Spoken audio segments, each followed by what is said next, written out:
আসসালামু আলাইকুম। ওয়ালাইকুম আসসালাম। আজকে আমরা আছি বাংলাদেশের একটি বহুল স্বনামধন্য hospital DPRC hospital and diagnostic lab লিমিটেডে। এখানে আমরা একজন রোগীর সাথে কথা বলবো। প্রথমে জানতে চাইবো আপনার নাম। Answer Ali. Answer Ali. Sir, আপনি কোথা থেকে এসেছিলেন? বগুড়া জেলা থেকে।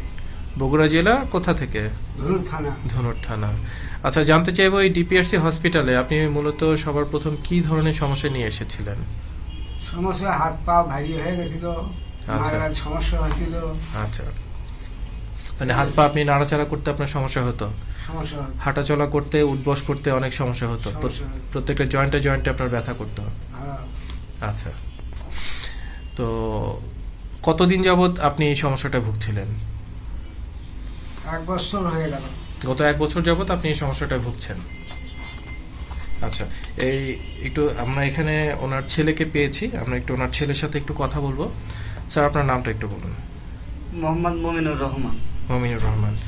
আচ্ছা, আপনার বাবা গত 1 বছর যাবত উনি এই সমস্যাটা ভুগছেন, তো আপনারা কি এটার জন্য কোনো ধরনের ট্রিটমেন্ট বা কিছু করিয়েছিলেন ওনার? হ্যাঁ, অবশ্যই করেছিলাম। এর আগে বেশ কয়েকটা ডাক্তারের সাথে কথা বলা হয়েছে এবং ট্রিটমেন্ট নেওয়া হয়েছে।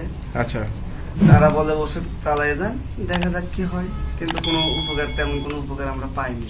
মানে ওষুধ যতদিন হয়তো আপনারা কন্টিনিউ করেছেন, উনি ভালো থাকেন, ওষুধ ছেড়ে দিলে আবার আগের অবস্থায় চলে যান? আগের অবস্থায় ফিরে যান। আচ্ছা, তো আপনারা পার্মানেন্ট কোনো সমাধান খুঁজে পাচ্ছিলেন না? জি। আচ্ছা, তো এই ডিপিআরসি হসপিটালে আপনারা কোন ডক্টর সাহেবের আন্ডারে ভর্তি ছিলেন? এখানে ডিপিআরসি হাসপাতালে ডক্টর শফিউল্লাহ প্রধানের আন্ডারে ট্রিটমেন্ট নিয়েছেন। ডক্টর মোহাম্মদ শফিউল্লাহ প্রধান ওনার আন্ডারে ট্রিটমেন্ট নিয়েছেন। কতদিন যাবত ট্রিটমেন্ট নিয়েছেন আজকে? ট্রিটমেন্ট আজকে যে 19 দিন হবে। আজকে 19 দিন। তো এই 19 দিন ট্রিটমেন্ট নেওয়ার ফলে আজকে আপনাদের রোগীর কি অবস্থা, আপনি নিজে কি দেখতে পাচ্ছেন বলেন? আগের চাইতে আমার আব্বা এখন মোটামুটি অনেক সুস্থ। অনেক সুস্থ? আল্লাহর রহমতে সে অনেক সুস্থ এবং ভালো হয়ে গেছে। আচ্ছা, উনি হাঁটা চলা ঠিক মতো করতে পারছেন? ওনার আগের যেভাবে উনি হাঁটা চলা করতেন, ওনার যে বলেছেন যে প্যারালাইসের মতো অবস্থা হয়ে গেছিল, সেটা থেকে উনি সুস্থ হয়ে গেছেন? মোটামুটি উনি সুস্থ হয়ে গেছে। সুস্থ হয়ে গেছেন। ওনার স্বাভাবিক কাজকর্ম কি উনি এখন নিজে একা একা করতে পারেন? হ্যাঁ, এখন উনি একা একা সবকিছু করতে পারে। আচ্ছা, একটু জানতে চাইবো যে এই ডিপিআরসি হসপিটালের ঠিকানাটা আপনারা মূলত কিভাবে জানতে পেরেছিলেন? ডিপিআরসি হাসপাতালে আমরা ঠিকানা পাইছি ইউটিউবের মাধ্যমে? জি। ডক্টর শফিউল্লাহ প্রধান ওনার হয়তো আপনার ভিডিও দেখেছে? হ্যাঁ, ভিডিও দেখেছে। দেখার পরে এবং যে সমস্যাগুলো ইনি ট্রিটমেন্ট করেন শফিউল্লাহ প্রধান স্যার দেখে, তারপরে আমরা ওনার ঠিকানা অনুযায়ী আমরা এই ঢাকায় এখানে আসি। ঢাকায় আসেন, তারপরে এসে সরাসরি স্যারের সাথে আপনারা দেখা করেন? হ্যাঁ, আসে সরাসরি স্যারের সাথে দেখা করি এবং স্যার বলে যে চিকিৎসা দিলে পরে হয়তো ভালো হবে। আচ্ছা, একটু জানতে চাইবো যে আপনারা যখন এই ডিপিআরসি হসপিটালে ভর্তি ছিলেন, এখানকার যারা ডাক্তার ছিলেন, নার্স ছিলেন বা অন্যান্য স্টাফ যারা ছিল, তারা টাইম টু টাইম আপনাদের যে ধরনের সেবা পাওয়ার কথা ছিল সেগুলোকে নিশ্চিত করেছে? আপনারা সবকিছু কি পেয়েছেন? এখানে থাকা অবস্থায় আমাদের ডাক্তার, নার্স এবং এখানকার ম্যানেজমেন্ট সবাই মোটামুটি আমাদের সার্বিক দিক দিয়ে আমাদের সহযোগিতা করেছে। মানে আপনারা সব রকম ট্রিটমেন্ট আপনারা সময় মতো যেভাবে পাওয়ার কথা ছিল আপনারা সবটুকু পেয়েছেন? জি। আচ্ছা, একটু জানতে চাইবো যে আপনি তো হয়তো আরো অনেক হসপিটালে আপনারা ভিজিট করেন, তো এই ডিপিআরসি হসপিটালের পরিবেশ সম্পর্কে যদি একটু বলেন যে কেমন লেগেছে আপনাদের কাছে? এই ডিপিআরসি হাসপাতাল পরিবেশটা অনেক ভালো এবং এক কথায় এখানকার সব ডাক্তার, নার্স এবং এখানে ম্যানেজমেন্ট সবার সাথে একটা ভালো সম্পর্ক হয়ে যায় এবং সবাই অত্যন্ত তারা ভালো মানুষ। মানে আপনি বলতেছেন সবাই খুব দ্রুত একটু ফ্রেন্ডলি একটা এনভায়রনমেন্ট তৈরি করে, যাতে আপনাদের সেবা নিতে অনেক বেশি সুবিধা হয়।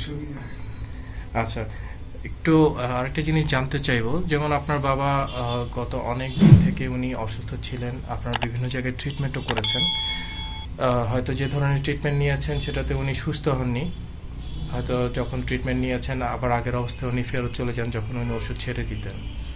তো আমাদের দেশে এরকম অনেক রোগী আছেন, অনেক ভাই বোন আছেন, যেমন তারা হচ্ছে যে হয়তো এই ধরনের সমস্যায় তারা ভুগছেন, দিনের পর দিন ওনারা কষ্ট পাচ্ছেন, ওনারা হয়তো সঠিক ডক্টর খুঁজে পান না বা কার কাছে গেলে ওনাদের উপকার হবে সেটা ওনারা বুঝতে পারেন না।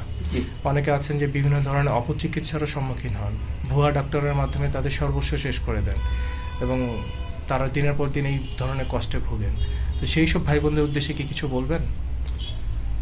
আমি যারা এই সব রোগে যারা অসুস্থ তাদের উদ্দেশ্যে বলবো, আপনারা দেখে শুনে ভালো ডাক্তার যেখানে গেলে পরে আপনাদের রোগ সঠিকভাবে ধরে এবং নির্ণয় করে ওষুধ দেওয়ার যদি খাওয়ানো হয় তাহলে সে সুস্থ হবে। আর সেই দিক থেকে ডিপিআরসি হাসপাতাল অনেক ভালো এবং আমি নিজেই তার প্রমাণ। আমি চাইবো যে আমার বাবার মতো যারা অসুস্থ তারা এখানে ট্রিটমেন্ট নেন, আল্লাহ যদি সহায় হয় অবশ্যই সুস্থ হবে। স্যার, সবশেষে একটু জানতে চাইবো যে এই ডিপিআরসি হসপিটালে আপনারা যতদিন ট্রিটমেন্ট করেছেন বা যে ধরনের সেবা পেয়েছেন, এই সেবার মানটাকে আপনারা আউট অফ 10-এর ভিতরে আপনারা কত মার্কস দিবেন? এখানে সার্বিক দিক দিয়ে যদি বিবেচনা করা হয় তাহলে 10-এ দিতে হবে। 10-এ দিবেন। আচ্ছা, আপনাদেরকে বিটি ট্যুরসের পক্ষ থেকে অসংখ্য ধন্যবাদ আপনাদের মূল্যবান সময় এবং মতামত দিয়ে সহযোগিতা করার জন্য। আসসালামু আলাইকুম। ওয়ালাইকুম আসসালাম। আমরা জানি আপনার প্রিয়জন আপনার জন্য কতটা গুরুত্ব বহন করে। প্রপার ডায়াগনোসিস, কনসালটেশন, পেইন ও প্যারালাইসিস চিকিৎসা, পুনর্বাসন, আমাদের সব আয়োজনই সবসময় আপনাদের জন্য 24 ঘন্টা খোলা। আমরা চাই না আপনারা বারবার আমাদের কাছে ফিরে আসুন, তবুও আমরা আছি সব সময় সর্বদা আপনাদের পাশেই। ডিপিআরসি হসপিটাল লিমিটেড, আস্থা, বিশ্বাস ও নির্ভরতায় অবিচল।